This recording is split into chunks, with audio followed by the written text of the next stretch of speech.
বলে দিল। বয়রা তুই বল তো কত হবে? ম্যাম আমার মনে হয় 5 আর 5 55। হ্যাঁ ঠিক ঠিক ঠিক, বয়রা একদম ঠিক বলেছে। তো বাচ্চারা তো মনে রাখবি 5 আর 5 55 হয়। তো বাচ্চারা ধর বয়রার কাছে 500 টাকা আছে, সেখান থেকেও ব্যাংকে 100 টাকা দিল, তাহলে বয়রার কাছে আর কত টাকা থাকলো? ম্যাম 400 টাকা। আরে আবার এরা ঠিক বলে দিল। আচ্ছা বয়রা তুই বল তো তোর কাছে কত টাকা থাকলো? ম্যাম আমি তো এদেরকে ধারই দিব না। হ্যাঁ বয়রা ঠিক বলেছে, সবাই বল ধারই দিব না। তো এবার বাচ্চারা বল তোদের কাছে দুটো পরোটা আছে আর তোরা দুটো পরোটা খেয়ে নিয়েছিস, তাহলে তোদের কাছে আর কি থাকবে? ম্যাম কিছুই থাকবে না, কিছুই থাকবে না।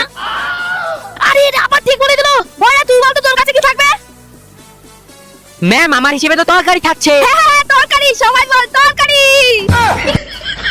ম্যাম আপনি কি আমাদেরকে পাগল ভেবেছেন? বয়রা আপনার কাছে টিউশন পড়ে বলে বয়রা যা কিছু বলবে সেটাই ঠিক, আর আমরা যা কিছু বলবো সেটাই ভুল। আমরা এখানে পড়বোই না। এই চল রে। হ্যাঁ ঠিক বলেছিস।